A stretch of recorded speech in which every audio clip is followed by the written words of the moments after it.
Ciudadanía de la Universidad de Magallanes, la Secretaría Regional Ministerial de las Culturas, las Artes y el Patrimonio de la Región de Magallanes y Antártica Chilena, y la Agrupación Cultural de Derechos Humanos Orlando Letelier del Solar. Esta actividad se realiza en el marco de la conmemoración de la memoria y los derechos humanos, enfocados en un proyecto ejecutado desde el año pasado en la recolección y levantamiento de información respecto de la propuesta para declarar Monumento Histórico Nacional los camarines del Estadio Fiscal de Punta Arenas, los cuales fueron utilizados como centro de detención, tortura entre el 1973 y 1974. Daremos inicio a esta jornada con la palabra de bienvenida y saludo que entregará la rectora subrogante Anaí Cárcamo Águila.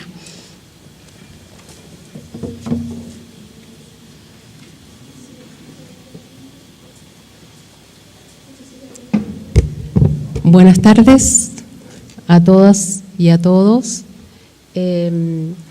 Estoy aquí, quiero enviarles en reemplazo del rector, el doctor José Maripani, que no pudo estar en esta actividad tan importante porque tuvo que viajar a Santiago en actividades también que les obliga, digamos, su cargo de rector. Así que yo estoy en su reemplazo como rectora subrogante. Yo soy vicerrectora académica de la universidad y para mí es un honor estar en este espacio ahora, aquí, dándole la bienvenida a este seminario de memoria y derechos humanos en Magallanes, como también un espacio bien familiar, son caras conocidas, de amigos y de personas y gente que está hace muchos años, ya yo creo que casi 50, luchando por aclarar la verdad, por justicia, por no olvidar y por recuperar esa memoria. Una memoria que a veces es bastante invisible, siempre está, yo creo, pero se hace invisible para algunos, ¿no? Para muchos chilenos y chilenas, las nuevas generaciones que están bastante ausentes también en esta sala hoy día, ¿no? Son temas que por los modelos, yo creo, sociales, políticos, por distintas situaciones, la reparación, la memoria, los derechos humanos más profundos, porque a veces los declaramos en todos sus artículos, pero a veces también los vivimos muy poco, ¿no? Y lo importante de los derechos humanos, y yo hoy día como vicerrectora académica, es instalarlos en la formación de nuestras jóvenes que decidieron voluntariamente estudiar una profesión, pero antes de eso también fueron adolescentes y fueron niños. Y yo creo que para que cada uno de nosotros como chilenas y chilenos defendamos los derechos humanos, tenemos que instalar este tema no desde los discursos solamente, sino también en el hacer, en el buen trato, en la interacción, en nuestras relaciones, desde la infancia, para que nunca más en Chile se violen los derechos humanos, ¿no? Para que también esta parte de la memoria que siempre permanece un poco escondida, que siempre tenemos el temor de hacerla visible, podamos después de tantos años sanar esas heridas, porque creo que mientras no se haga común, ¿no? Esta memoria entre todos, ¿no? Creo que todavía tenemos mucho que trabajar, ¿no? Mientras no sintamos de que esta memoria que se invisibiliza, estas situaciones de transgresión a los derechos humanos no se reconocen, vamos a seguir a lo mejor con las heridas abiertas. Hay muchos y muchas jóvenes, niños, hombres y mujeres que hoy no están y que durante la vida que les tocó después de haber sido presos políticos, torturados, exiliados y algunos muertos, no vieron nunca la posibilidad de justicia, no vieron nunca la posibilidad de la contención, no vieron nunca la posibilidad del resguardo, el reparo y el cuidado que teníamos que tener todos los chilenos hacia ellos y hacia ellas, ¿no? Por eso muchas veces a cada uno de quienes sufrieron la transgresión a los derechos humanos, en este estadio, ¿no?, que es la memoria que se recupera y también vamos a conocerla en la isla Dawson y en tantos sitios de tortura, ¿no?, y de dolor en nuestro país, se fueron sin poder hablarlo, sin poder decirlo, porque nunca, yo creo que de regreso a la democracia tampoco, ninguno de ellos siente la seguridad y la tranquilidad de poder hablarlo tranquilamente, salir de ese espacio de privacidad hacia lo público. Porque hay muchas injusticias y porque hay muchos torturadores, ¿no?, muchos asesinos que a lo mejor todavía conviven con nosotros y nunca se hizo justicia. Entonces, a mí me parece que es un tema que tenemos que seguir. Yo felicito a los expositores y a muchos que están aquí, que constantemente los he visto siempre en este tipo de seminarios, actos, congresos, reuniones, exposición, ¿no es cierto?, de libros, y siempre luchando, ¿no?, por cambiar un poco todo este tiempo a veces de mucha injusticia.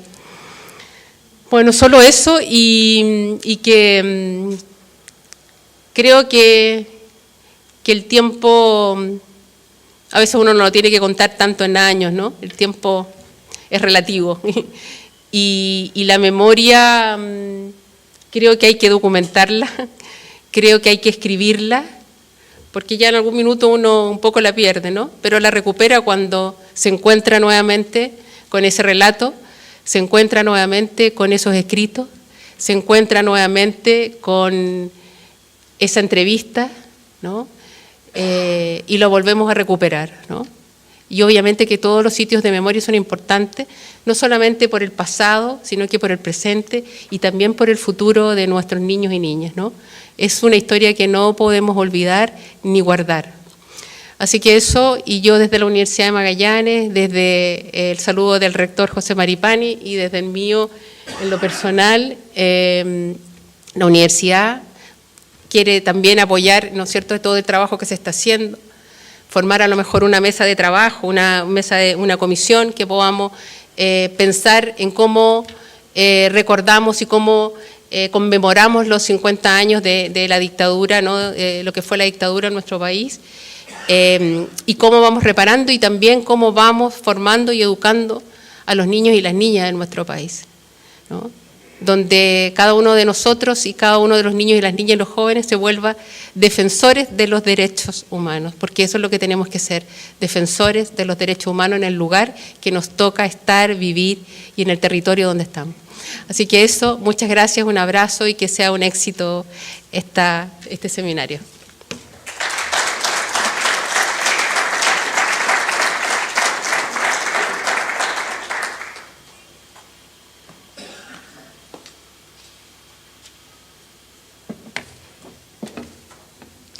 Muchas gracias por sus palabras.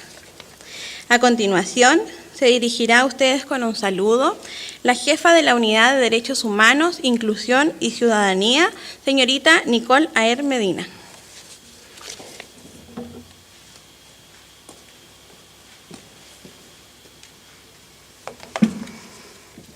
Bueno, muy buenas tardes a todas las autoridades presentes, representantes de la universidad, público presente, y también saludamos al público que está vía streaming también compartiendo este seminario.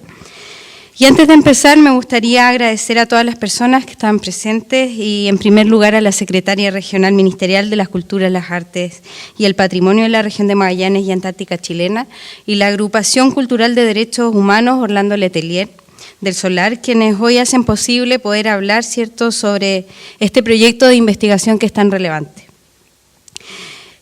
Sobre todo en materia de difusión y sensibilización de los camariles del Estadio Fiscal de Punta Arenas como sitio de memoria, para declararlo Monumento Histórico Nacional, recordando que este fue un espacio utilizado como centro de detención y tortura. A propósito del cierre del campo de prisioneros Río Chico e Isla Dawson, se planteó la idea de organizar un encuentro que convoque a la comunidad universitaria y magallánica en general, llegando a la actividad que tenemos hoy día, este seminario de memoria y derechos humanos en Magallanes. Es importante destacar que estamos próximos a cumplir los 50 años de la conmemoración del golpe de Estado y nuestra tarea como espacio educativo es también crear conciencia y visibilizar las vulneraciones de derechos que fueron sistemáticas a lo largo del tiempo. Como Universidad de Magallanes, mantenemos nuestro compromiso de trabajar en materia de derechos humanos y aportar de alguna manera en la reparación y la dignificación de esto. Agradezco nuevamente el trabajo de Rodrigo González y don Baldovino, quienes nacen, ¿cierto?, y se acercan a nuestra oficina y unidad de Derechos Humanos, Inclusión y Ciudadanía para trabajar en conjunto en esta materia, y también los invito a todos y a todas ustedes a participar en trabajo colaborativo con nuestra institución y hoy día la Unidad de Derechos Humanos, Inclusión y Ciudadanía. Muchas gracias y que ojalá disfruten esta linda actividad.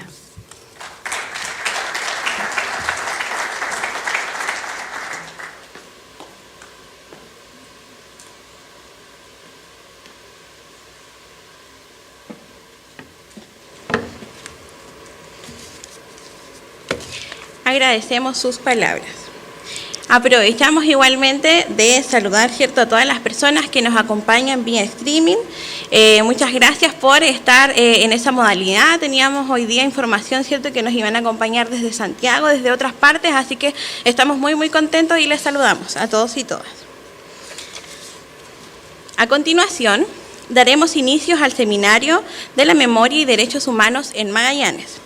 Daremos paso a la primera exposición de don Manuel Rodríguez Uribe, expreso detenido en Dawson, con tema La memoria a través del arte, cantata Nuestra Madre Grande. Para ello, le invitamos a pasar adelante.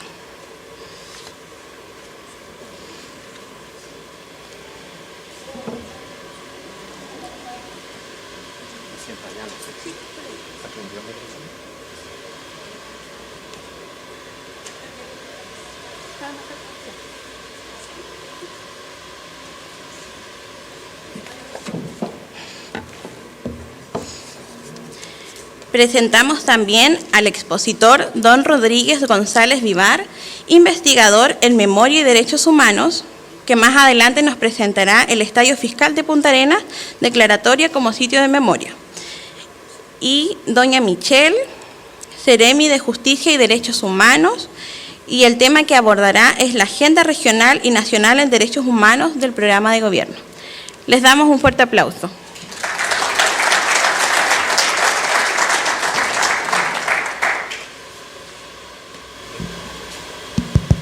Buenas tardes. Mi nombre es Manuel Rodríguez, chileno magallánico. El 11 de septiembre de 1973 se produjo en Chile un desastre humano, un desastre psicológico, un desastre político, económico, cultural.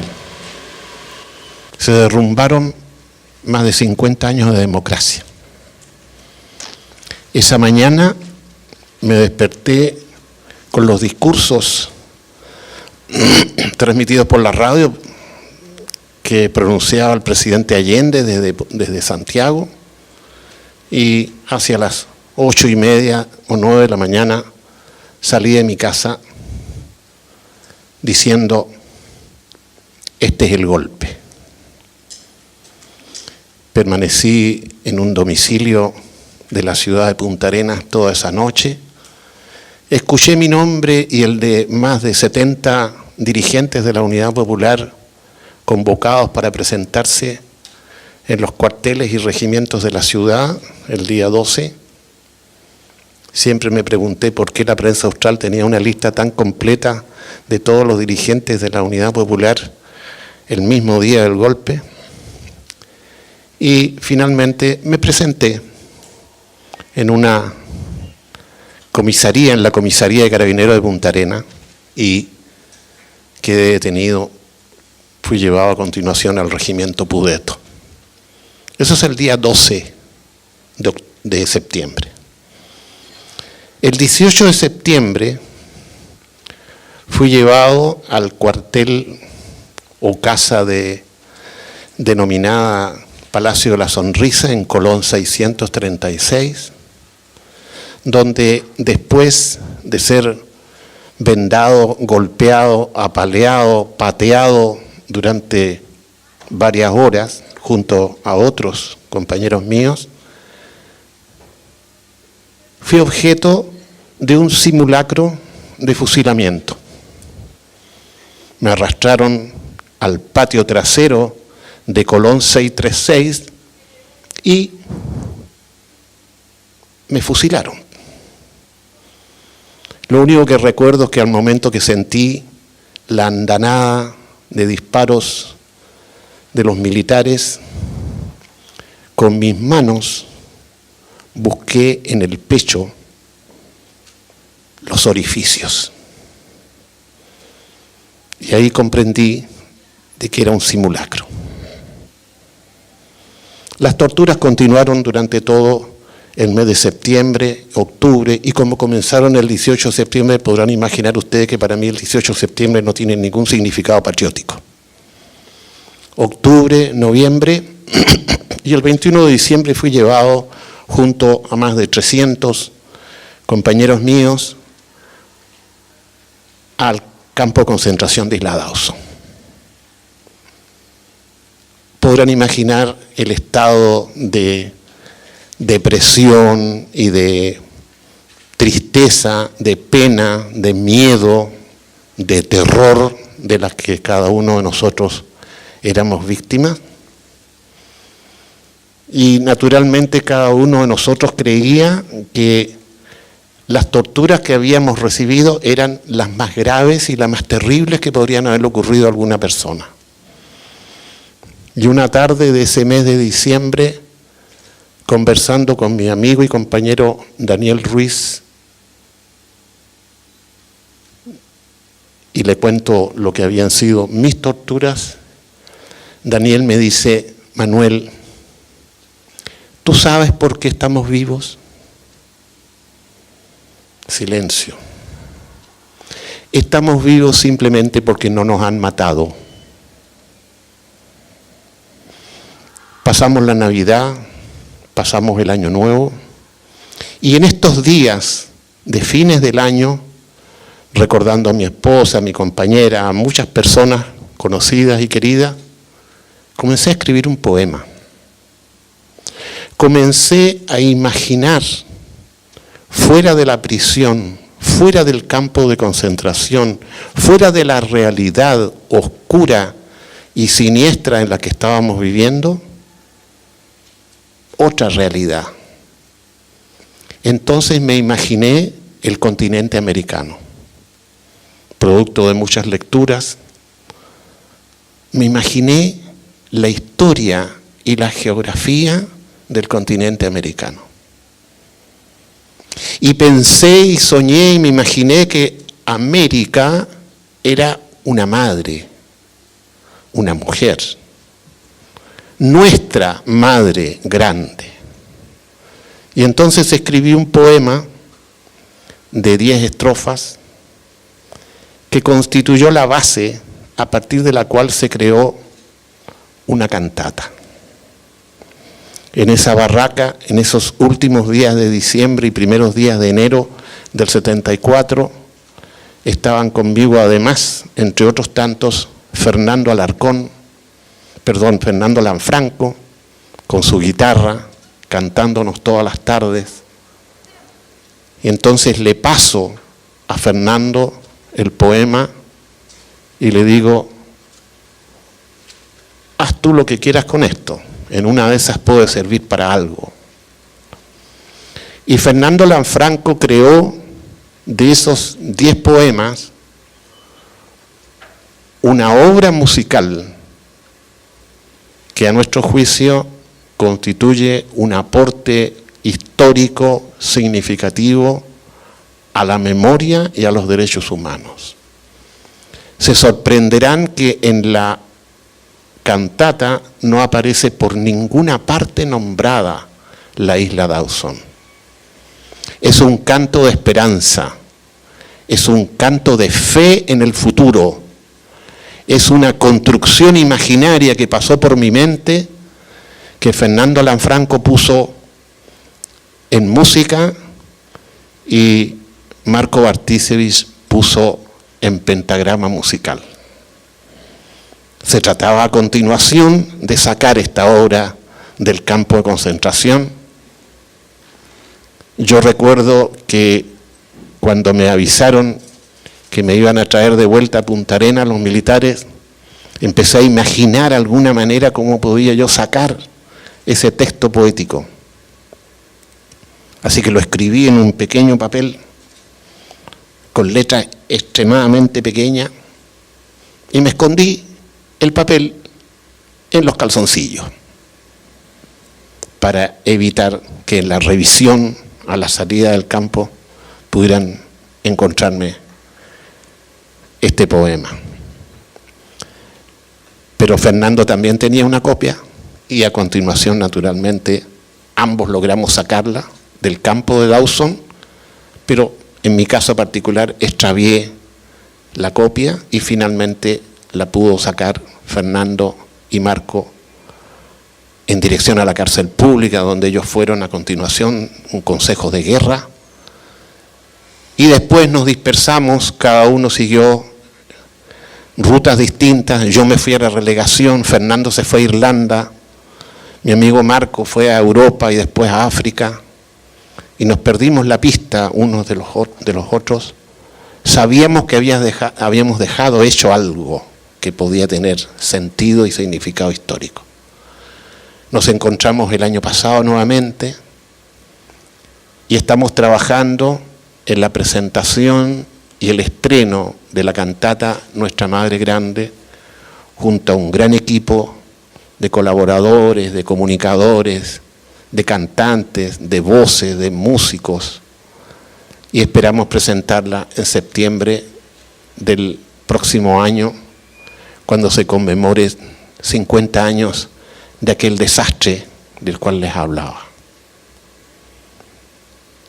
Es fundamentalmente, y reitero, un canto de esperanza, un canto de luz, un canto que nos está diciendo que es posible construir un futuro mejor a pesar de la adversidad, a pesar de las derrotas, a pesar de los fracasos, a pesar del dolor. Muchísimas gracias.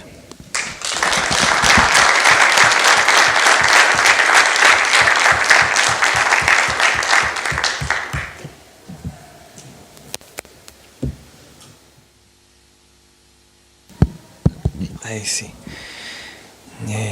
Buenas tardes, muchas gracias por estar aquí, muchas gracias por el espacio, muchas gracias a todas y a todos. Es muy importante para nosotros como equipo de trabajo, en este caso con la agrupación Orlando Letelier, y a propósito también de estas alianzas que señalaban al comienzo, en un comienzo con la Seremía de las Culturas, las Artes y el Patrimonio, y aquí con la Universidad de Magallanes, en donde se está cumpliendo realmente algo que es muy prometedor, que es finalmente el trabajo en alianzas, porque finalmente todos estos esfuerzos individualmente muchas veces segregan a la gente, hay topes de actividades, pero cuando se hace un trabajo en conjunto con distintas instituciones, distintos grupos humanos, es realmente interesante. Y más interesante creo que les aprovecho de adelantar algo que voy a comentar más adelante, es respecto a mi participación en conjunto con otros 4 compañeros y compañeras de acá de Punta Arenas que fuimos a Santiago a un encuentro nacional, internacional, de sitios de memoria en Chile y en América. Y esto realmente fue muy significativo porque de alguna manera nos dimos cuenta de que tenemos los mismos problemas en distintas ciudades, en distintos lugares. Quizás algunas cosas se repiten, pero lo que sí se repite son los mismos problemas. El negacionismo, la falta de interés, la desinformación, la falta de sensibilidad frente a temas, frente a todos los temas, a todas las vulneraciones de derechos humanos, y en particular a esto que nos convoca hoy día, que es memoria y derechos humanos. Específicamente a propósito de la conmemoración de los 50 años de este golpe de Estado y posterior gobierno de facto, una dictadura cívico-militar, y que poco a poco nos va brindando información en esta encrucijada de piezas, de cosas terribles que ocurrieron, y que por supuesto hoy día estamos aquí trabajando en lo que podríamos denominar a grandes rasgos una pedagogía de la memoria, que no necesariamente va a implicar una pedagogía como se conoce tradicionalmente, sino que esto que estamos haciendo hoy día ya es un acto pedagógico para ampliar audiencias, para generar espacios de diálogo y conversación, que realmente es allí donde está la parte de la reparación con las personas que sufrieron y vivieron estos actos de vulneración de derechos desde el Estado y sus instituciones de manera sistemática con las y los ciudadanos que su único problema, de acuerdo a esta mirada, era querer un Chile mejor.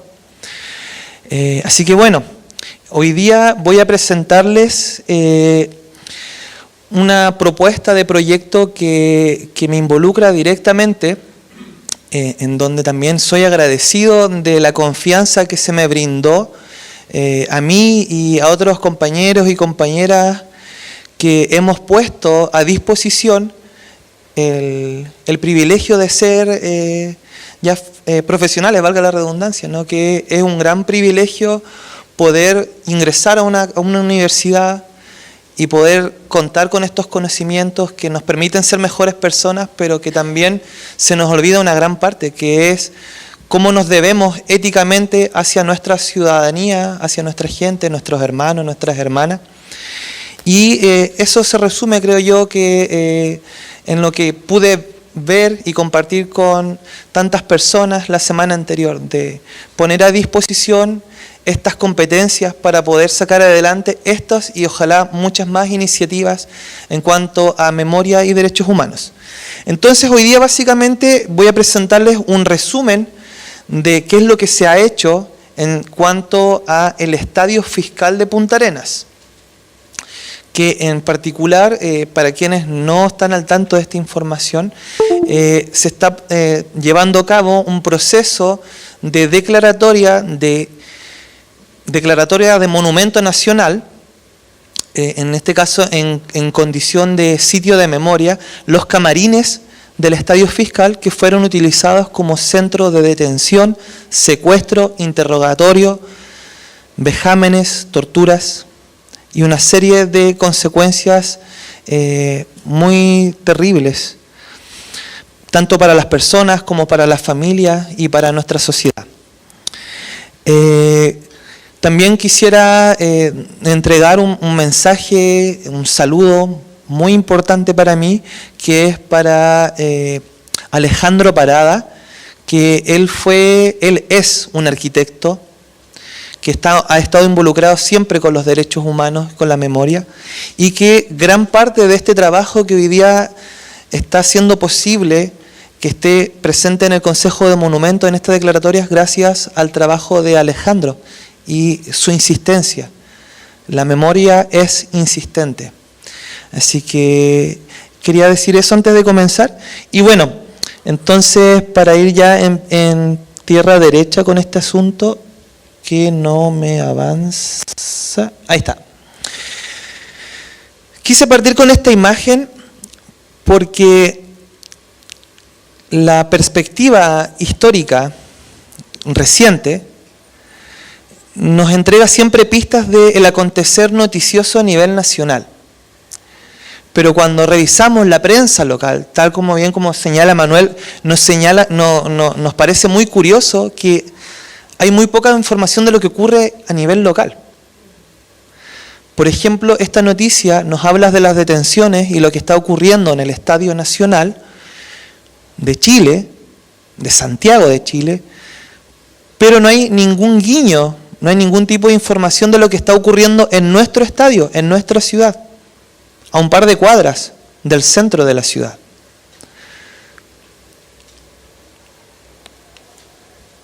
Entonces, no solamente el Estadio Nacional, sino que estadios y centros deportivos a lo largo de todo nuestro país fueron utilizados como centro de detención, interrogatorio y vejámenes, torturas y acribillamientos. Desde el norte, el centro y el sur fueron utilizadas distintas instalaciones, pero en particular lo que nos convoca hoy día son los centros que tienen un carácter deportivo. En este caso, el Estadio Nacional, que ya es muy conocido. Por ejemplo, el Estadio Víctor Jara, el Estadio Maestranza San Eugenio en Santiago, el Estadio Regional de Concepción, el Estadio de Playa Ancha, el Estadio El Morro de Talcahuano, Gimnasio Sokol de Antofagasta, Estadio Español de Osorno. Todos estos sitios que les he señalado fueron lugares en donde se transformó la historia, en donde había una convocatoria familiar, deportiva, a pasar a ser centros clandestinos de utilización con otros fines. Y en ese caso nos llevó a darnos cuenta de esta lógica de utilizar estos recintos que, debido a sus dimensiones, debido a su lógica, les permitía concentrar a grupos de personas que estaban siendo detenidas en estas circunstancias. Es así como vimos que Punta Arenas no fue la excepción y, al menos de acuerdo a la información que hemos logrado pesquisar, entre 1973 y 1974 se utilizaron particularmente 2 camarines en donde fueron detenidas más de 2 centenares de personas. En este caso, aquí hay una ficha técnica que pudimos concretar en conjunto con el compañero Alejandro Parada, arquitecto, en donde podemos ver la ficha, el nombre, camarines del Estadio Fiscal, Antonio Rispoli Díaz, de Punta Arenas, que fue a cargo, este edificio estuvo a cargo, o al menos en el proceso de detención, estuvo a cargo de la Fuerza Aérea de Chile, el Grupo Tigres en particular, que son descritos por su violencia en el actuar. Bueno, al igual como todos los centros, aquí nadie es más o menos, son todos iguales. En este caso, dimos con algunas fechas que son importantes a considerar, que en la década del 60 se está hablando de la formación, la formalización de los sitios deportivos, a propósito también del contexto nacional. Chile va a ser sede de un mundial de fútbol, 1962. Por lo tanto, la infraestructura deportiva en el país comienza a recibir mucha inversión para poder probablemente recibir en ocasiones futuras nuevos eventos deportivos que, como bien sabemos, implica toda una cadena productiva, económica. Durante esta década es finalmente el municipio de Punta Arenas que decide utilizar este polígono en donde funcionaba la antigua pollería. Había un criadero de aves en este espacio, y a propósito también de la demanda de la comunidad deportiva en Magallanes, que hasta por aquel entonces contaba con el Estadio Fiscal en Ramón Cañas y con, en este caso, el Gimnasio de la Confederación, que justamente también hay un sitio allí, un sitio de memoria que también fue utilizado como centro de detención, que fue la Casa del Deportista. Entonces, se crea este estadio con una inversión, no colocamos tanto dato duro para no digamos, concentrarnos en esto, pero sí lo concreto es que este estadio estaba proyectado para inaugurarse en el año 1971, lo cual no ocurrió. Cuando llegó el golpe de Estado y comenzaron las detenciones en este espacio, el estadio aún no estaba inaugurado. Es más, estaba a medio construir y de acuerdo a los relatos de las personas que estuvieron detenidas aquí, muchos de los trabajos forzados, que incluso en algún momento no comprendían algunas labores que les obligaban a hacer los militares, era justamente, podríamos decir, actividades, trabajos forzados para completar la construcción del estadio. Finalmente el estadio es inaugurado en 1976 y sobre el proceso de 1973-1974 de detenciones no se habló más. Entonces, a partir del año pasado, es que tomamos contacto con la agrupación Orlando Letelier, porque hay una lucha constante en la recuperación de los espacios de sitios de memoria, por este mismo negacionismo que les comentaba, y además también porque al parecer, no hay interés concreto en la relevancia, en la puesta en valor de este patrimonio, que algunos académicas señalan como el patrimonio incómodo.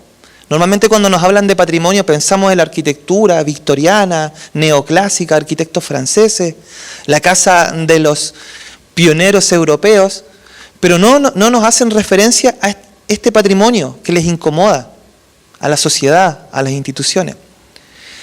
Y en este caso también vemos la carencia de sitios de memoria que tras un trabajo de décadas de personas, familias, agrupaciones, han logrado identificar una treintena de sitios que deberían hoy día saberse. Hay publicaciones, hace muy poco se publicó, a mi parecer, una obra clave, que es un libro que se titula Cartografía de la Memoria en Magallanes. Un precioso trabajo, en donde nos colocan en la mesa cuáles son los puntos que, de acuerdo al testimonio de personas que estuvieron allí, podemos identificar como sitios de memoria. Entonces, ¿por qué les cuento esto?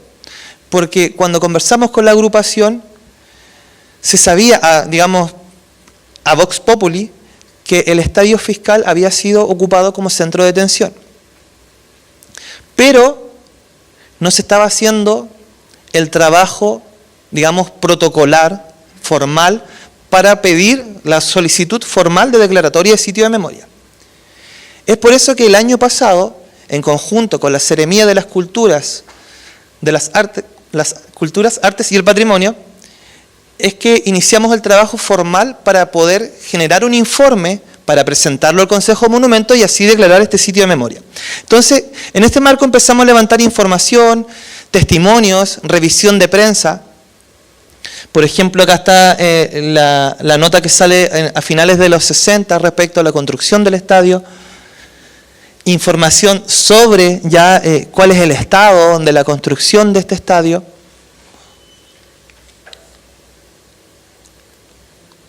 Y bueno, otros documentos, por ejemplo, un plano de Punta Arenas de 1975, que nos da una pista también muy interesante en este levantamiento de información, que el estadio fiscal fue erigido en una zona residencial. Bueno, ahí está bien.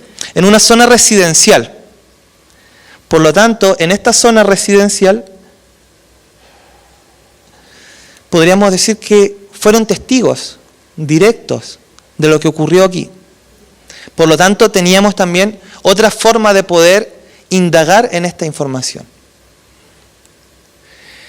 Este trabajo, esta imagen es parte del trabajo que realizó Alejandro Parada, en donde se va definiendo los polígonos de qué es lo que nosotros necesitamos declarar en este informe, porque hay otros antecedentes a nivel nacional de estos levantamientos. Entonces, por ejemplo, aquí vemos el gran polígono del Estadio Fiscal, aquí vemos Avenida Bulnes, una de las arterias principales de la ciudad, y aquí está el velódromo del estadio, ahí están las canchas de fútbol, y aquí en este círculo de color lila, morado, no sé, aquí están los camarines, que es un espacio que son 4 camarines, cuyo espacio fue definido en 2 grandes áreas. La primera área era donde estaban las personas que eran detenidas, que estos camarines se denominaron Eco y Whisky, y inmediatamente al lado estaban las oficinas de los militares que administraban de alguna manera este espacio. La situación de estos camarines es, al igual que muchos sitios de memoria que son invisibilizados, es una calidad no deseable de deterioro, de vandalismo y también, muy importante, de desconocimiento. Cuando empezamos a trabajar en el Estadio Fiscal y conversamos con los funcionarios y funcionarias de este espacio, nos contaban que no sabían qué es lo que ocurre con los camarines, no sabían lo que ocurrió aquí. Por lo tanto, esto nos dio mayor fortaleza para decir con certeza, sí, ¿saben qué? Aquí hay que hacer cosas, hay que ocupar este espacio y hay que empezar a hacer actividades. Entonces se realizó el informe técnico que conllevó un levantamiento planimétrico. Toda esta información de alguna manera está disponible aquí en la universidad. Ahí está parte del levantamiento, ¿cierto? Donde están los camarines, son iguales. Esto sería Eco y Whisky, la zona donde estaban los militares, y que es el espacio en su conjunto que queremos considerar. Y no solamente eso, sino que también en la parte del frente de los camarines, las personas que estaban detenidas levantaron un monolito. Este monolito incluía una placa que hacía recuerdo a este hecho. Hoy día esta placa no está. La sacaron. Todavía no sabemos quién fue ni las razones. Tal como les decía, este espacio hace años que está siendo visibilizado. Por ejemplo, aquí vemos una actividad, un recorrido, si no mal recuerdo, una ruta de la memoria, que en este caso aquí vemos a Iván González, que está realizando un recorrido con diferentes personas y está comentando prácticamente lo mismo que les cuento hoy, y probablemente con mucha más información. Aquí vemos un reconocimiento de las autoridades en este espacio, incluso donde hubo un pequeño torneo de ajedrez. Y bueno, llegamos al presente. ¿Qué estamos haciendo hoy día en este espacio? El informe se completó el año pasado, se envió al Consejo de Monumentos y la idea de solicitud de declaratoria como Monumento Histórico Nacional es que este espacio, además de ser reconocido, sea gestionado como un sitio de memoria.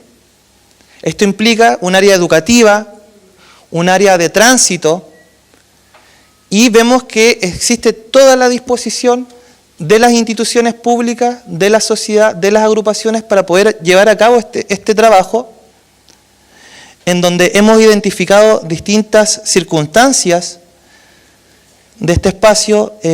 Aquí les comparto rápidamente algunas fotografías del trabajo que realizamos el año pasado, en donde invitamos a las personas que estuvieron detenidas a rememorar. Un acto que muchas veces es difícil es complejo, pero es el ejercicio de la memoria. Me adelanto de todo esto, hay una escena del año pasado cuando se entregó este proyecto, la carta que se envió al Consejo de Monumentos para que se declare formalmente como sitio de memoria.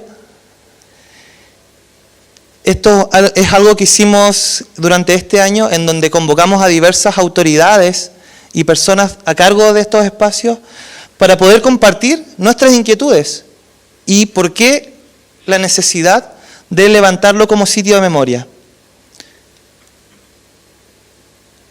Aquí vemos una fotografía, y con esto termino, que es a propósito del 11 de septiembre. Como les he compartido a las personas que nos han acompañado, este 11 de septiembre comenzó la cuenta regresiva. Nos queda un año para poder aprovechar que vienen estos 50 años y que es de interés nacional poder reivindicar la memoria. Y en este espacio se descubrió una placa que dice: aquí se violaron los derechos humanos. Ahí está la placa. Ahí está la placa y con esto cierro. Que espero que puedan visitar el Estadio Fiscal, vean los camarines, está la placa y bueno, ya habrá espacio para preguntas, consultas. Muchas gracias.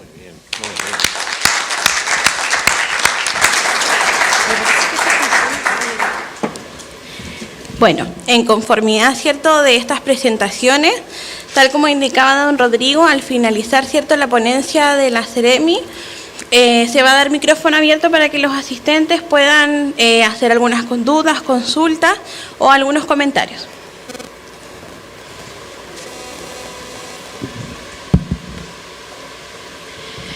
Bueno, muy buenas tardes a todos y todas. Mi nombre es Michelle Peutat, soy actualmente Ceremi de Justicia y de Derechos Humanos, magallánica también, a propósito de que todos estaban mencionando su origen, abogada de profesión, en mi formación también académica ligada a las temáticas de derechos humanos por una convicción y una formación política igualmente, principalmente relacionado con temas de género, pueblos indígenas y políticas públicas con enfoque de derechos humanos, y actualmente también desarrollando la labor desde la Ceremía, pero considerando también, y esto igual aprovecho como de exponerlo, una circunstancia particular que tiene el Ministerio de Justicia en relación a la creación de la Subsecretaría la Subsecretaría de Derechos Humanos, que se implementa desde el año 2017 y ha sido una deuda que todavía se encuentra bastante presente, cómo se descentraliza las funciones propiamente tales desde la Subsecretaría en las regiones. Y esto es lamentable porque finalmente termina dejando al alero o a la disposición del gobierno o de la Ceremía de turno de Justicia y de Derechos Humanos la elaboración y el protagonismo también que en materia de justicia tiene que tener la temática de derechos humanos. Esto es algo que para nosotros como gobierno y en esta gestión ha sido un compromiso y esperamos que prontamente, y a propósito también de la discusión de una nueva ley de presupuesto, podamos tener novedades al respecto y espero que podamos cerrar, ojalá, este gobierno con una representación particular de la Subsecretaría de Derechos Humanos en cada una de las seremías para todas las regiones, porque sin lugar a dudas que no puede quedar a disposición del gobierno de turno, como ya había mencionado, el que se pueda elaborar un programa con enfoque territorial y regional en esta materia. Dicho eso, agradecer obviamente la invitación a exponer hoy día todo lo que es el programa en materia de derechos humanos de nuestro gobierno a nivel regional y a nivel nacional. Saludar obviamente a varios compañeros y compañeras que veo presentes en esta actividad, que me alegro mucho de poder haberme encontrado después de un largo tiempo, en mi caso fuera de la ciudad. Y la verdad, partir mencionando que los derechos humanos hoy día constituyen para nuestro gobierno un enfoque y un eje transversal. Esto quiere decir que La exposición que voy a hacer ahora dice relación con responsabilidad internacional, una obligación para el Estado en su conjunto, no solamente para el Ejecutivo, sino que también en materia legislativa y del Poder Judicial, que involucran diversas obligaciones, ¿cierto? La obligación de respeto, de promoción, de garantía, de reparación y también de no repetición, entendiendo esto desde nuestra perspectiva como un ciclo que no se rompe, sino que está en permanente desarrollo. Hoy día garantías, por ejemplo, o políticas públicas en materia de reparación implican a futuro garantías de no repetición.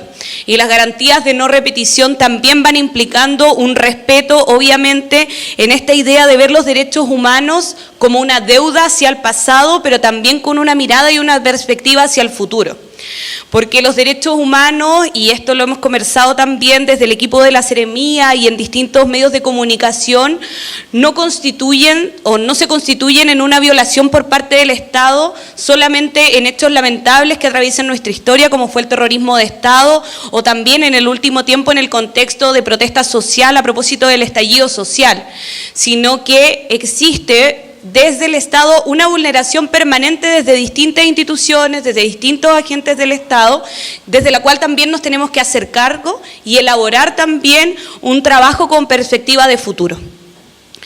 Dicho eso, comentarles que a nivel regional nosotros hemos identificado 3 áreas de trabajo que son una prioridad en esta gestión. La primera dice relación con la mesa de trabajo con las agrupaciones históricas en materia de derechos humanos, una mesa de trabajo donde buscamos, yo no diría saldar una deuda histórica con aquellos que fueron víctimas del terrorismo de Estado, sino que también iniciar un trabajo desde muchas de sus inquietudes que nos permitan construir una política en esta materia, una política pública con un enfoque también del territorio y desde nivel regional, porque siempre ha existido una mirada en esta materia, no diría que centralista, sino que también nacional. Y la verdad es que las realidades de muchos que fueron víctimas de esta violencia por parte del Estado tiene particularidades y tiene necesidades también distintas de acuerdo al territorio. En esta mesa de trabajo participan otras autoridades, como la Seremía de Bienes Nacionales, la Seremía de la Mujer, el Seremí de Cultura, Artes y Patrimonio, está presente también la Seremí de Salud, Educación, Trabajo y Previsión Social. Esto porque también nosotros en un principio cuando comenzamos esta gestión a través de distintas reuniones con agrupaciones fuimos identificando que habían temáticas que merecían un abordaje desde las distintas carteras y a través de una primera reunión pudimos hacer recepción también de distintas sugerencias, inquietudes y también obviamente distintas perspectivas que nos permitieran elaborar un plan y un diseño de trabajo que fue presentado a los compañeros y compañeras el día el 22 de agosto, si no me equivoco, donde hicimos una división de estas materias por cartera, como ya mencionaba, pero también aquellas que requerían una resolución desde la gestión que se podía realizar a nivel local, como aquellas que merecían una atención desde nivel nacional, sobre todo porque constituyen política por parte del Ministerio, pero también porque muchas requieren iniciativas legislativas. Y esto nos iba a permitir orientar el trabajo para los meses venideros. Tenemos una próxima reunión también el 17 de octubre, donde esperamos hacer un trabajo concreto también y vinculado a lo que se ha mencionado acá en esta jornada, que tiene relación con los sitios de memoria, principalmente también a propósito de la presencia de la Seremía de Bienes Nacionales, con una demanda, yo diría, como histórica y urgente también en el último tiempo, que es la recuperación de la Casa de Colón. Que también es un compromiso presidencial que fue mencionado en la cadena nacional que realizó el presidente Gabriel Boric durante este año y a la cual se le ha puesto toda la celeridad y el compromiso posible para poder tener prontamente, y ese es también nuestro horizonte, ojalá en la conmemoración de los 50 años, una decisión clara respecto a cuál va a ser el objetivo para ese sitio y también cuáles van a ser los pasos a seguir en un trabajo que, ojo, debe ser participativo de las distintas agrupaciones. En segundo término, y esto en un trabajo colaborativo que estamos realizando con la Universidad de Magallanes, en un inicio con la Unidad de Derechos Humanos, que con el cambio de rector fue modificada hacia una unidad de Derechos Humanos, Inclusión y Ciudadanía, a cargo de Nicole, quien hizo el saludo inicialmente. Nosotros tenemos una línea de trabajo que le vinimos a presentar hace un par de semanas y de hecho tenemos prontamente una reunión de trabajo, donde analizamos distintos puntos de vista. En primer término, la conmemoración, cierto, año a año de lo que es el Día Internacional de Derechos Humanos, el 13 de diciembre. La necesidad y la construcción de crear un observatorio de derechos humanos y ciudadanía que ojalá pueda estar alojado en la universidad. Esperamos también comprometer a más instituciones públicas y privadas y ojalá de la sociedad civil en la constitución de esta mesa de trabajo, principalmente también involucrando los distintos servicios públicos en la formación y la realización de un curso de monitores de derechos humanos, que nos permita desde el Estado efectivamente transversalizar el enfoque de derechos humanos en la construcción de la política pública, pero también en la atención y cada uno de los quehaceres que realizan las distintas instituciones. Por otra parte, esperamos que a través de contar con distintos monitores de las distintas instituciones públicas podamos elaborar un plan regional en materia de derechos humanos que involucre compromisos de todas las instituciones en esta materia. Y para finalmente, también en relación a este trabajo, para poder fiscalizar, pero también realizar un trabajo que involucre a la sociedad en su conjunto, poder constituir una especie de consejo consultivo que integre a miembros de organizaciones de la sociedad civil de distintas áreas, no solamente vinculadas, por supuesto, a temas de memoria y de reivindicación, obviamente, de las demandas de quienes fueron víctimas del terrorismo de Estado, sino que también a otras instituciones que actualmente promueven materias ligadas a derechos humanos, principalmente relacionadas con grupos estructurales de nuestra sociedad, donde el principio de igualdad y no discriminación no se ha visto garantizado o respetado por parte del Estado. Agrupaciones, por ejemplo, en materia indígena, en materia de género y disidencias sexuales, en materias de infancia, de personas mayores, de personas en situación de discapacidad, ojalá futuro medioambientales también, que es una de las áreas también a explorar, pero que nos permita optar y tener a la vista siempre esta visión de futuro en materia de derechos humanos.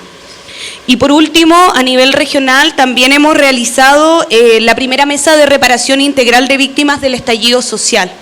Esta mesa la realizamos en el mes de agosto, fue la primera a nivel nacional de hecho, donde no solamente pudimos escuchar y abordar las distintas necesidades y ahondar en las formas de reparación, que también dicho sea de paso es importante destacar la manera en que esto se construye, el hecho de que haya participación en la elaboración de esta política nuevamente realza el enfoque de derechos humanos en esta construcción, que es prioridad en varios de los planes y agenda que les voy a mencionar ahora más adelante.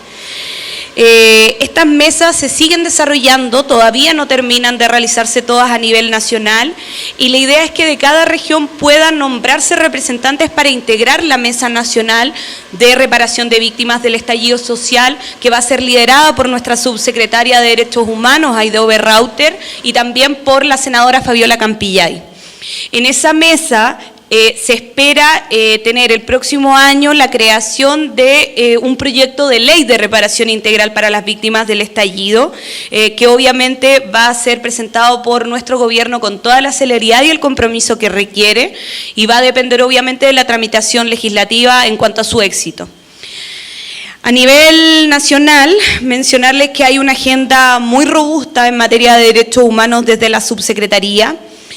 En primer término, en materia cierto de derechos humanos y ligado también a las víctimas del terrorismo de Estado, de la dictadura cívico-militar, hay una línea permanente de trabajo a la cual nosotros desde esta gestión le daremos continuidad, principalmente radicada en la unidad del programa de derechos humanos que presta apoyo jurídico y social a familiares y organizaciones que fueron víctimas en la Comisión Calificadora de Desaparición Forzada y de Ejecución Política. Nosotros sabemos que esto no es suficiente, que hay una necesidad de un patrocinio en materia de causas de derechos humanos para otro tipo de víctimas también de la dictadura cívico-militar, quienes fueron víctimas de no cierto de desaparición forzada, sino que y tampoco de ejecución política, sino que también, por ejemplo, en materia de torturas u otras situaciones de vejámenes que se sufrieron durante la dictadura. Y también estamos trabajando en aquello. Yo espero también, y esto lo conversamos con la visita de la subsecretaria, que a través de otras instituciones, ya sea en colaboración con la universidad, con un compromiso de la Corporación de Asistencia Judicial, ahí explorando distintos caminos que nos permitan contar con una representación jurídica especializada en materia de derechos humanos, o con la inclusión en cada una de las seremías de una persona asesora jurídica de la Subsecretaría de Derechos Humanos, podamos poco a poco ir también saldando esta materia como una deuda de reparación importante. Pero esta unidad y programa también cuenta con áreas de investigación administrativa que han producido información importante y relevante para avanzar en distintas investigaciones en materia de verdad y justicia, y además tiene líneas de financiamiento de fondo concursable que año a año pueden postular distintas organizaciones en materia de memoria, sitios de memoria y proyectos de cultura en derechos humanos. Creo que es importante desde esta gestión, a partir del próximo año, cuando vence la postulación en marzo, poder darle la visibilidad que corresponde para que esos recursos en nuestra región no se pierdan, ¿cierto? Muchas veces no se le da la difusión que requiere. En iniciativas específicas lanzamos la semana pasada también el plan de búsqueda, un plan que va a ser una acción coordinada con víctimas, con agrupaciones, de víctimas y familiares. Todavía existen en nuestro país 1.159 personas de las cuales no se sabe su paradero, y vamos a hacer una serie de encuentros participativos, encuentros territoriales con estas agrupaciones y familiares de las víctimas que tenemos identificado, que nos permita elaborar nuevamente en conjunto y con participación de los principales y las principales interesadas un plan nacional de búsqueda. En segundo término, estamos como subsecretaría estudiando la mejor vía en materia legislativa para lograr la expulsión del decreto de ley de amnistía de la dictadura de nuestro ordenamiento jurídico.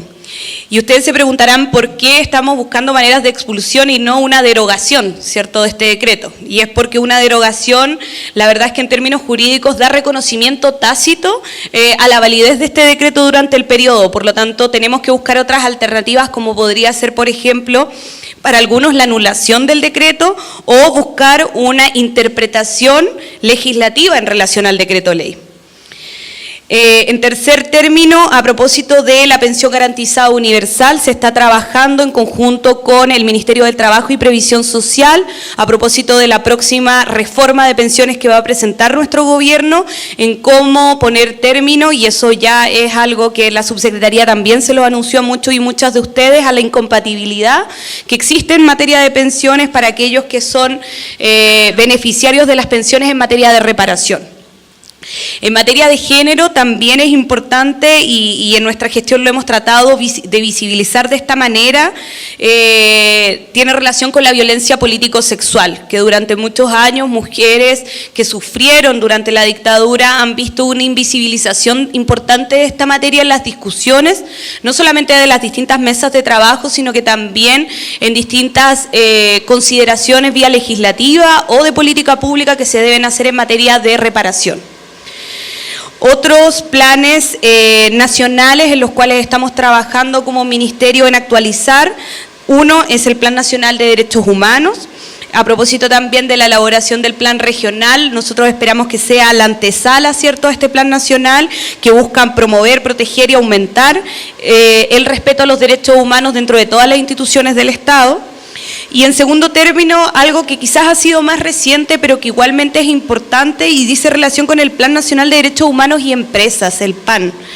Hoy día, a propósito de la responsabilidad del Estado en materia de debida diligencia, que es un principio, cierto, internacional en materia de derechos humanos, no solamente tenemos la obligatoriedad del respeto como agentes del Estado de los derechos humanos, porque podemos nosotros desde el mismo Estado, cierto, vulnerarlos, sino que también cuando existen prácticas tan socializadas o culturalmente tan arraigadas en el funcionamiento de la sociedad, como por ejemplo el patriarcado en sus distintas expresiones, también le corresponde al Estado generar instancias que permitan que instituciones privadas no vulneren los derechos humanos, como por ejemplo las empresas en sus distintas prácticas. Entonces, hay 3 pilares fundamentales que condicen este plan. 1 es la protección de los derechos humanos. 2, la responsabilidad efectiva de las empresas de respetar estos derechos humanos mediante el compromiso, ¿cierto?, de la responsabilidad de debida diligencia. Y en tercer término, garantizar el acceso a mecanismos de reparación para víctimas que sean, para víctimas de abusos relacionados con actividades empresariales. Se está trabajando actualmente en el mejoramiento de un segundo PAN, que es este plan, ¿cierto?, nacional, y esto se está haciendo en diálogo con la sociedad civil, instituciones privadas y también a través del Comité Interministerial de Derechos Humanos y Empresas.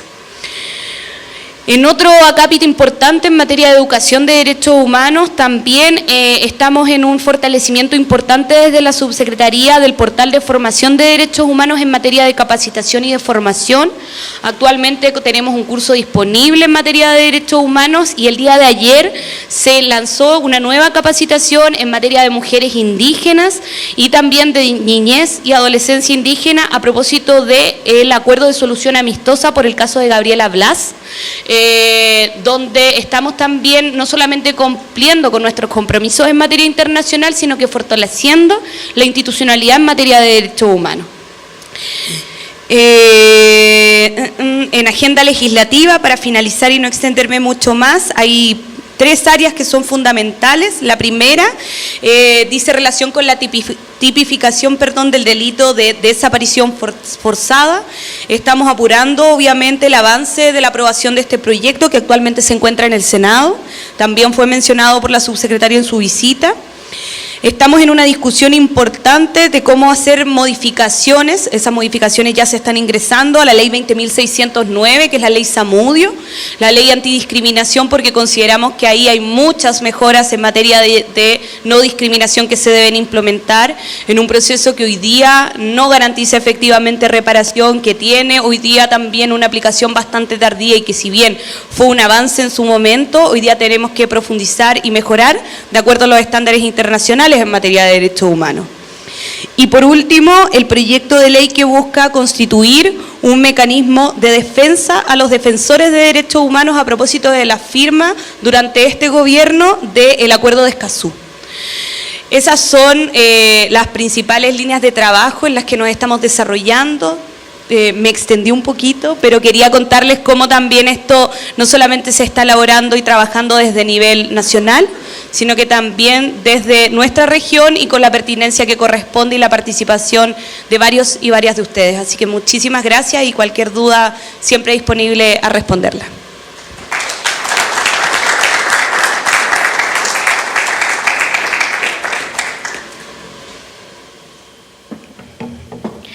Agradecemos, ¿cierto?, a cada una de las personas que hoy expusieron y antes de pasar, ¿cierto?, a las consultas al público que ellos puedan tener, vamos a presentar, ¿cierto?, un recorrido virtual por el campo de concentración Río Chico.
Agradecemos, ¿cierto?, el enorme trabajo que hay detrás de este recorrido virtual, ¿cierto?, por el campo de concentración Río Chico, a todas las personas, ¿cierto?, que hicieron posible este video. Para continuar con esta última parte del seminario, invitamos nuevamente a que pasen adelante los y las exponentes, para que el público, si tuviera alguna pregunta, algún comentario, alguna duda, consulta, pueda hacerlo y puedan ir respondiendo.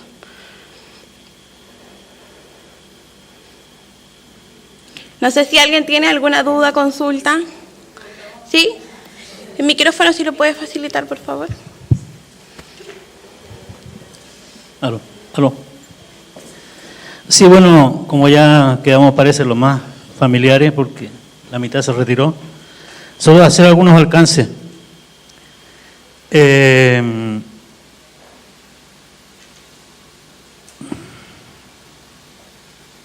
Se habló del estadio fiscal. La verdad es que el estadio fiscal se transforma en campo de prisioneros, me parece que a mediados de noviembre.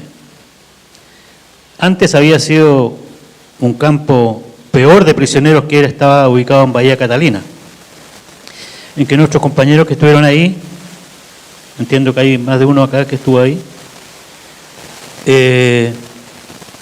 comían, defecaban, dormían en el mismo lugar en que estaban parados durante meses, 2 meses por lo menos, y cada noche los tiraban al mar. Esa era meridianamente su rutina. Por esta misma gente del grupo Tigre, que se dicen llamar.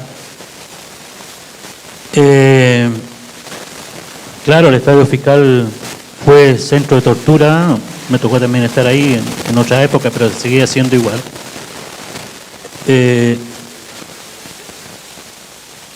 Porque, bueno, venía de Dabson, había estado en el Cochrane, etc.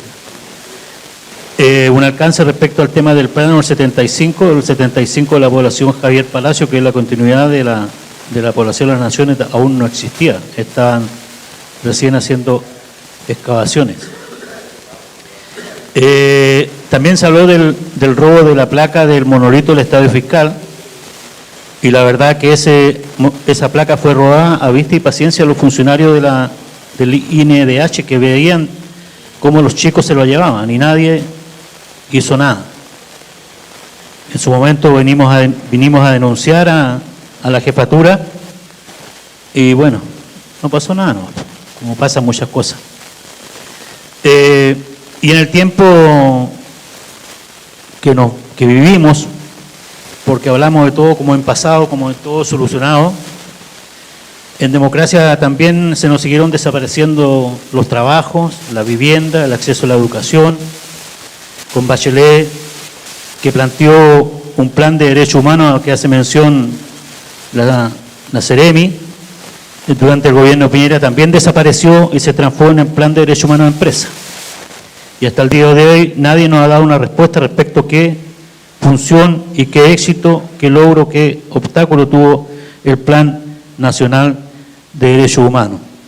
Al igual como se desapareció los acuerdos del término de la huelga de hambre de los presos políticos del 2015. Entonces, obviamente que nos hemos encontrado hoy con un trabajo tanto más importante que el tema de la verdad, la justicia y la reparación, que era el plebiscito, y por lo tanto la exigencia del gobierno de que cumpla su programa de gobierno en cuanto a las víctimas, porque, bueno, muchos quisieran que no estuviéramos todavía, pero todavía quedamos, hemos aguantado algunos, que éramos jóvenes en la época, esperamos que la reparación se dé en vida, no se dé muerto, que no tenga que ver con que nuestros familiares anden reclamando respecto a una placa mortuoria en un cementerio cualquiera, y no en lo que deberíamos preocuparnos también hoy día, que tiene que ver con la alimentación, que tiene que ver con la educación, que tiene que ver con la salud, porque ya bordeamos los 50 años de golpe de Estado y obviamente que las enfermedades de hoy no son las enfermedades de la época. Bueno, no lo molesto, no los incomodo, lo dejo hasta aquí. Responde Rodrigo. Y mientras estábamos acá, parece que a quienes lo conversé ninguno me canasteó, se están realizando unas obras acá al lado, en esta universidad, y está en peligro tanto el monolito de Silvio Betancourt como la placa de la Universidad Técnica del Estado. Así que a la gente de la universidad, si se da una vuelta por ahí, por favor. Rodrigo. Muchas gracias. Sí, claro, lo que comenta Manuel respecto a la transformación del estadio fiscal como un espacio que finalmente, de acuerdo a los relatos que nos han dado personas que estuvieron detenidos allí, efectivamente es el momento en donde vienen desde los containers de Bahía Catalina, en donde fue igualmente terrible la violencia, y poco a poco después, no solamente de Bahía Catalina, sino que también comienzan a llegar personas detenidas desde distintos lugares. Los camarines del estadio se van a convertir no solamente en un lugar de detención, sino que también en un lugar de tránsito, en donde son constantemente, van llegando, van saliendo, salvo algunas excepciones que, como acá me acompaña, que, digamos, es un espacio que finalmente, si bien no tenía ese dato que señalabas de que la población anexa a las naciones aún no estaba construida, sí nos consta de que, a diferencia de, por ejemplo, otros recintos como, no sé, digamos, centros, regimientos militares o destacamentos militares, esto efectivamente era una zona residencial y hay vecinos y vecinas que, ya sean por temor porque ya pasó tanto tiempo, tienen pendiente allí su propuesta de qué fue lo que vieron. O sea, las mismas personas que estuvieron detenidas nos dicen que veían a los vecinos, que obviamente que por miedo no entregaron testimonios, pero eso es algo que en realidad tenemos que hacer como sociedad. Así que eso. Y también acojo lo que nos comentaste delante, Manuel, respecto a las construcciones que están haciendo aquí al lado, respecto al memorial de la universidad. Yo creo que ahí es una observación que hay que hacer, que cada vez que se intervenga un espacio que ponga en peligro o pueda amenazar un sitio de memoria, creo que al menos dando las instrucciones adecuadas podemos evitar cualquier daño posible a un memorial o a un sitio de memoria. Eso. Seremi.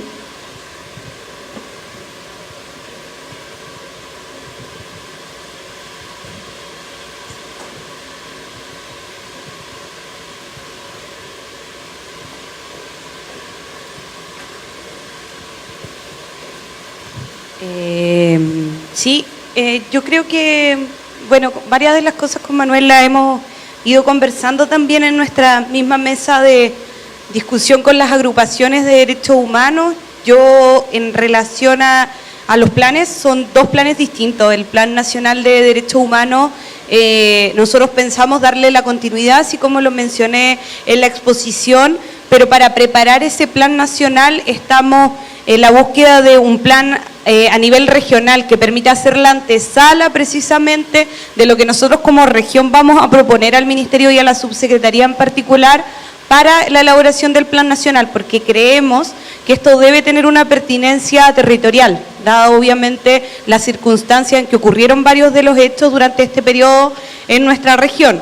Y el plan de derechos humanos y empresa, lo comentaba recién acá con Baldovino, a mí también en un inicio el plan que se creó, ¿cierto?, el año 2018, si no me equivoco, 2017, perdón, me generaba, no, porque no fue en Bachelet 2, fue en Piñera 2, me generaba el mismo ruido porque cómo íbamos a vincular las temáticas de derechos humanos con empresas.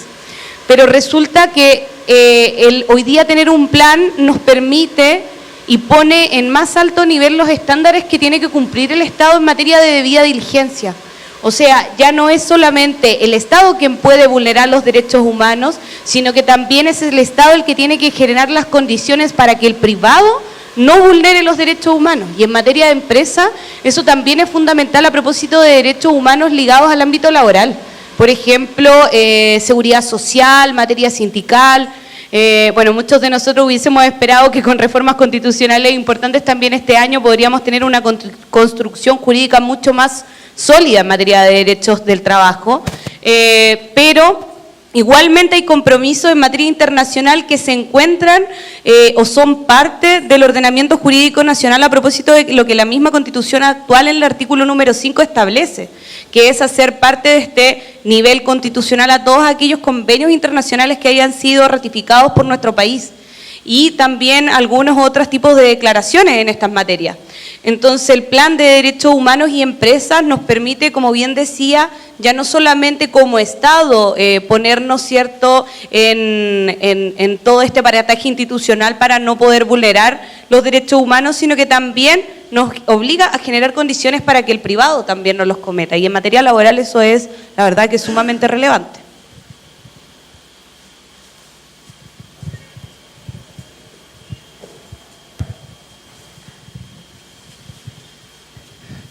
Hay un aspecto que no se ha tocado de lo que he escuchado aquí.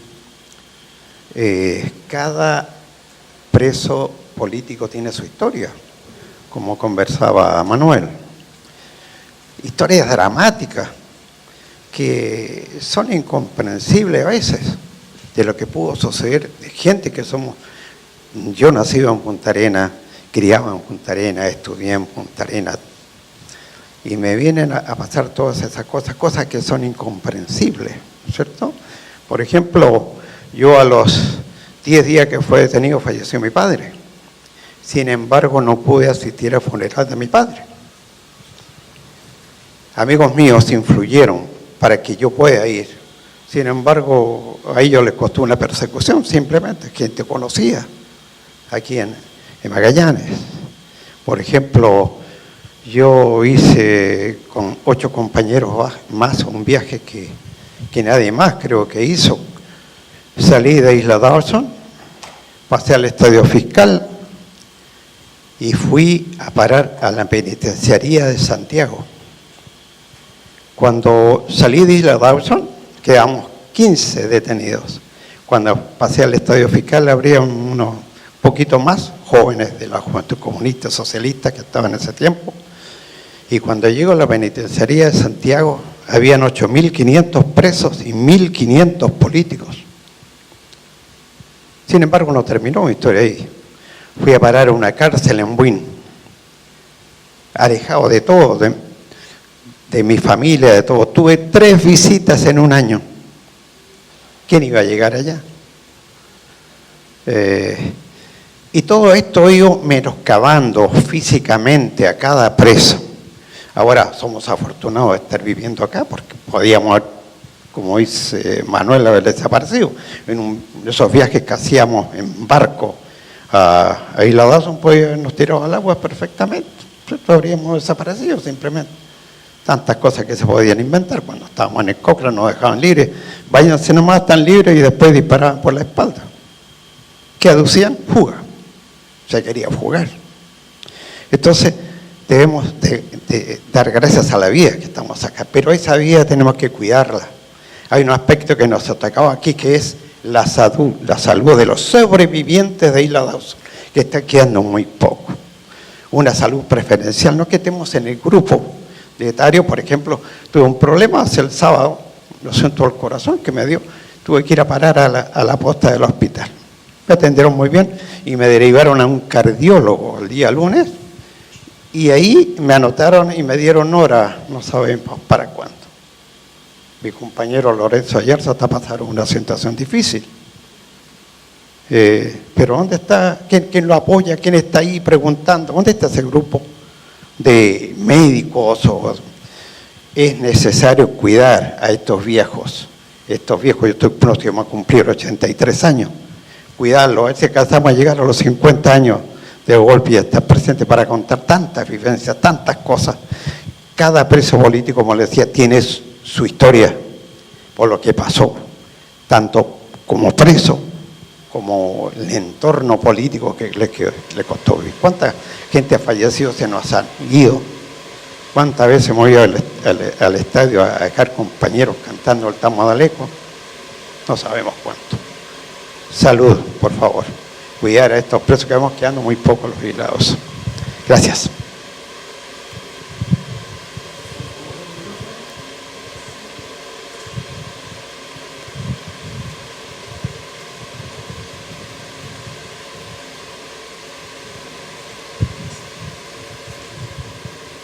Esto va dirigido únicamente a la señora Seremi de Justicia. Yo soy expreso político desde Chiloé. Tuve 5 meses en una celda subterránea, la misma celda en la cual después murió el compañero Espinosa, exdiputado de la zona allá. Tenemos un gran problema, que usted habló excelentemente del proyecto del gobierno de mejoramiento de los derechos humanos acá. Excelente lo que usted habla, pero usted habla como representante de un gobierno que por su intermedio dice algo, pero que realiza otras acciones que nos compadece lo que usted nos está contando en el aspecto judicial. Estamos nosotros presentes, que casi muy pocas personas lo dicen, ante la negación de la justicia por parte del Poder Judicial. ¿Y en qué me baso yo? En el caso, por ejemplo, mío y de otros compañeros que también están pidiendo juicio. Tenemos juicio. El juicio mío está 5 meses para sentencia. Y el Consejo de Defensa de Estado se niega a que esto se resuelva. Y el Consejo de Defensa de Estado, creo yo, que es un elemento del Estado, ¿no es cierto? Y depende, creo yo, debe depender de alguna forma del Presidente de la República o del Ministro de Justicia. Entonces encontramos que, por un lado, ustedes hablan de un maravilloso programa de derechos humanos, me encuentro muy bonito, pero en la práctica se hace otra cosa, señora. Se hace otra cosa. Y estamos quedando pocos vivos que podamos siquiera recibir algo de reparo de parte del Estado. Yo ya tengo 79 años, me quedarán no sé cuánto tiempo más, pero varios compañeros míos han muerto esperando justicia. Y es tanto que se está estudiando una posición de reclamar a la Corte Suprema, contra el Poder Judicial, por la negación de justicia, en el hecho de que el Consejo de Defensa del Estado hace todo lo posible por impedir las reparaciones. Pide cosas que están dentro del aspecto legal, pero que son demora. Entonces, lo que yo le pido, señora, es que usted, como Seremi de Justicia, ya acá en Punta Arenas no pasa eso, pero en otras partes está pasando y somos muchos, no vamos a decir que somos 100, seremos 20 que estamos sobreviviendo todavía de mi grupo de Chiloé, y esperamos que el gobierno de una vez por todas hable con el Consejo de Defensa del Estado y les obligue a decir, señores, si el juez le fijó 100 millones de pesos de reparación, no contradigan lo que dice el juez. ¿Me entiende? Eso de solicito, y ya lo hemos pedido. Yo tuve 2 veces oportunidad de hablar con la señora presidenta, doña Michelle, una vez cuando estuvo en Chacao y otra cuando estuvo acá en Punta Arenas, y le entregamos unas cartas pidiendo justamente la mejora y las reparaciones. Hasta la fecha no ha pasado nada. El señor presidente habla de una reparación para la gente del estallido social. ¿Y qué pasa con nosotros? Porque lo que logramos la democracia gracias al papel y un lápiz. ¿Qué pasa con nosotros? Los sobrevivientes que todavía estamos acá. Y tenemos todavía la valentía de decir, aquí estamos y que esto no pase nunca más. Eso quería decirle, señora, y muchas gracias por escucharme. Vamos a cerrar con la respuesta de Michelle cortito, porque nos espera un cafecito ameno y ya afuera van a poder seguir conversando con la Seremi o la Rodrigo. Sí, bueno, yo igual aclarar y en ese sentido ser súper franca, yo creo que hay muchas cosas en lo que yo expuse que faltan. O sea, no está todo lo que realmente corresponde en materia de verdad, justicia, reparación y garantías de no repetición. Creo que ni siquiera podría decir que es un inicio porque sería bastante injusto no considerar también el trabajo que en otros aspectos y en otros gobiernos se ha realizado. Acojo totalmente las 2 inquietudes que ustedes nos manifiestan en temas de salud. Efectivamente la Seremi de Salud también participa de la mesa de trabajo, pero yo creo que nos falta ir un poquito más allá. El tema también del price y la necesidad de mejorar este programa y obviamente ver una manera en que esto se puede quizás no resolver, pero sí gestionar de mejor manera a nivel regional. Es una de las líneas de trabajo que tenemos y en el esquema que nosotros presentamos a propósito de las inquietudes que se nos plantearon en la primera reunión. Y así lo vamos a seguir en el fondo trabajando en conjunto con la Seremi de Salud y esperamos que podamos dar una respuesta un poco más digna a la situación que muchos compañeros y compañeras viven. Yo en eso acojo totalmente la inquietud. En relación al Consejo de Defensa del Estado, también estoy completamente de acuerdo con usted. El Consejo de Defensa del Estado, dicho en forma breve y también un poco más transversal, lamentablemente, o quizás no lamentablemente, porque para otras funciones sí es necesario, es un órgano de carácter autónomo, que tiene la supervigilancia del presidente, de presidencia, ¿cierto?, en términos más bien administrativos, financieros, presupuestarios. Pero su nombramiento y, por ejemplo, la destitución de los consejeros del Consejo de Defensa del Estado y nuevos nombramientos depende de un acuerdo del Senado con un quórum bastante alto. Un escenario de un Senado donde nosotros bien sabemos como gobierno que no tenemos las mayorías necesarias. ¿Qué se me ocurre a mí? Yo creo que la necesidad de hacer una modificación en esta materia requiere un trabajo a nivel legislativo. Un trabajo a nivel legislativo que podría iniciar, obviamente, el Ministerio como un proyecto de ley importante desde la Subsecretaría, quien conoce muy de cerca además esta temática. Ella ha sido víctima también, de hecho, de las apelaciones que ha hecho el Consejo de Defensa del Estado a sentencias que ya se encuentran firmes y que establecen una suma importante en materia de reparación, no porque el dinero sea importante, sino por la justicia, o sea, que obviamente también lo es, pero no significa toda la reparación que muchos y muchas de ustedes requieren.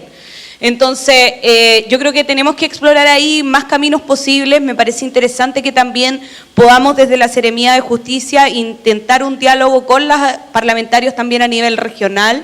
Quizá eso puede ser una materia de trabajo que podemos elaborar en conjunto con representantes de las distintas agrupaciones o nosotros también realizarlo. Pero estamos con esa dificultad, y esa es una dificultad hoy día que establece la ley orgánica constitucional de esta misma organización que es el Consejo de Defensa del Estado. Y eso también ha afectado a sentencias que se han dictado acá. De hecho, salió ahora la rebaja de la sentencia del compañero Luis Alvarado, todas las que han salido en el último tiempo. No es algo a nivel nacional, de hecho ocurre también en nuestra región.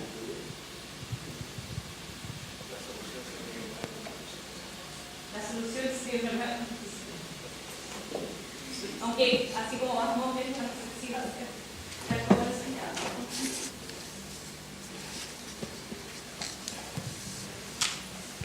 ¿Qué debo decir? No. Ya. hemos llegado al término de este seminario tan importante para conmemorar la memoria y los derechos humanos desde Vicerrectoría de Vinculación con el Medio, Dirección de Responsabilidad Social Universitaria, la Unidad de Derechos Humanos, Inclusión y Ciudadanía de la Universidad de Magallanes, la Secretaría Regional Ministerial de las Artes, las Culturas y el Patrimonio, Región de Magallanes y Antártica Chilena, y la Agrupación Cultural de Derechos Humanos Orlando Letelier del Solar. Agradecemos su asistencia a este seminario y le invitamos a un coffee que se encuentra a su mano derecha saliendo de este auditorio para que puedan disfrutarlo.